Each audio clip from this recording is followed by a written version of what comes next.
Well, a mere week ago, we interviewed the mayor of Lansing, Michigan, Virgil Bernero, regarding his city making itself a sanctuary city. Well, after 168 hours as a sanctuary city, Lansing City Council called a special meeting. It's happening right now to reconsider this, perhaps because they recognize it could cost them a lot of federal money. Mayor Bernero was just at that meeting, which is still going on, and he joins us now.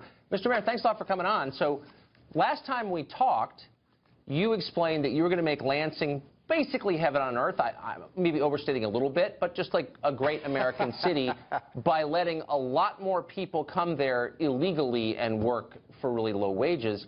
It seems like your city council didn't agree. Why didn't they see the brilliance of your plan? Oh, no, come on now, Tucker. I said nothing like that. I think we're a great city now. I think you did. But I must say, I heard from a lot of your fans after I came on, and you do have a great fan base.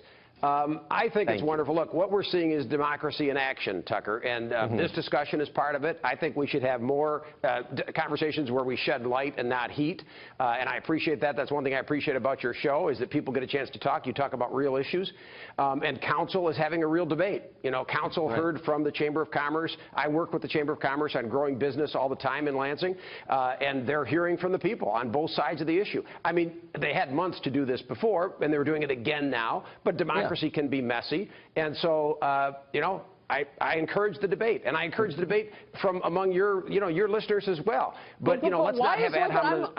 Well, I totally agree. I'm against ad hominem. Try not to engage in it.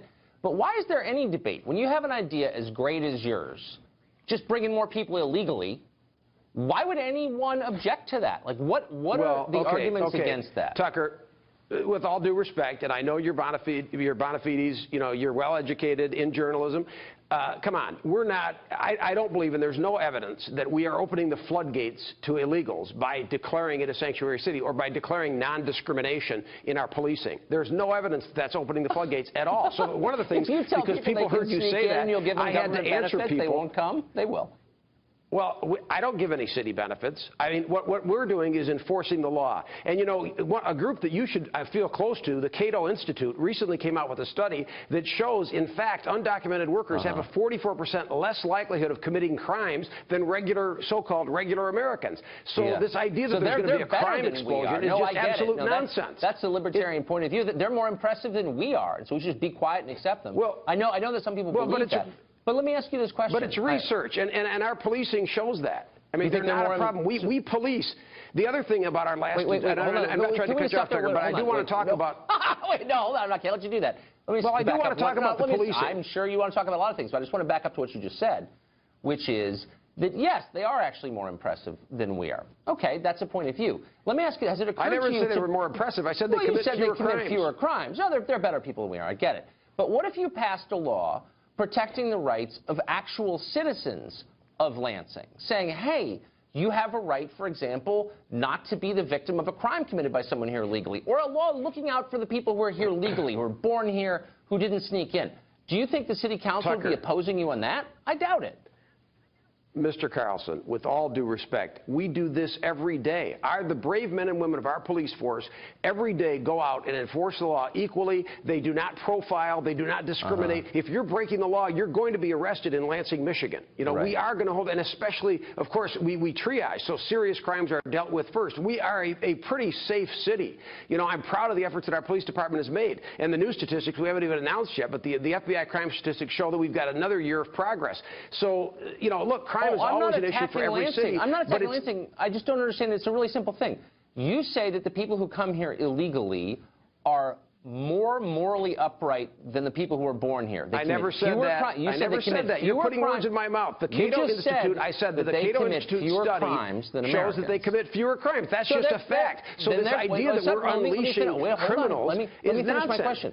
So if they're so great, and the Cato Institute study you refer to, I guess, proves that they're better than we are, then why wouldn't your citizens be so excited to have more illegal aliens in their city? Why is it even being debated? Well, why don't they recognize how great these people are? some are excited about the sanctuary city and some aren't. This is democracy. But I wanted to ask you this last time. I looked at the tape. Why aren't they excited? Your president, our president Trump, said he wanted to get rid of the bad hombres. And I said this to some of the people on my Facebook that answered, that angrily came on.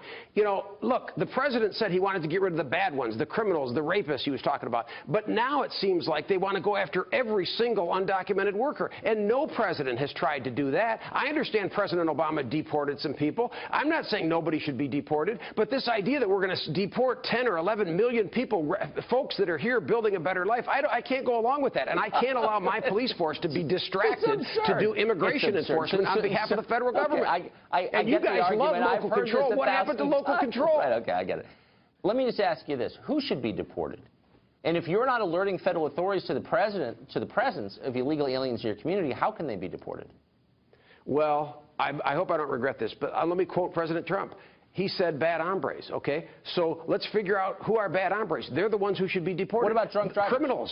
He talked about serious offenders. Here's an actual question. Here's an actual question. Let's say the Lansing Police Department picks up an illegal alien for drunk driving.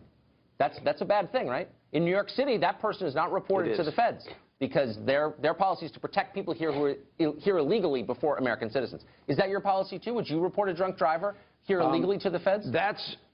That's a good question that I don't have the absolute answer to. I would think certainly on a second offense they would. I'm just not sure. I'm honestly not sure. Well, why not? Why aren't you sure? You're the mayor. I mean, what's your position on that? Why would you not deport someone who's driving drunk? Are you serious? I work with the police chief and the city attorney. I'm not a lawyer myself, but I did issue the executive order. You're the mayor, and I'm not sure that a first offense drunk driving would that we would move for deportation for that. Why? Why? Because if nobody was hurt, if they agreed to go into a program, to a diversion program, then if they agreed to seek treatment. Like if they didn't actually hit any kids in the crosswalk this time, then it's totally cool. What would we do if you got caught drunk driving? I don't know. I'd be punished. And if I was in somebody else's country illegally and I got caught driving drunk, then I'd be in jail and deported. They'll be punished like anybody else would be punished. No, they wouldn't be, because you wouldn't report them to the feds and they wouldn't be deported. And they might stick around to do it again, as many have, as you know. So my only point is, maybe your citizens would appreciate it if you thought about them as well as the illegals. We think about them every day, and that's one of the reasons crime is down. But our citizens do not want to be profiled, and we're not an extension of the federal government. Actually. Mr. Mayor, thanks for joining us. You want local control. We are giving you local control. Okay, and we appreciate it.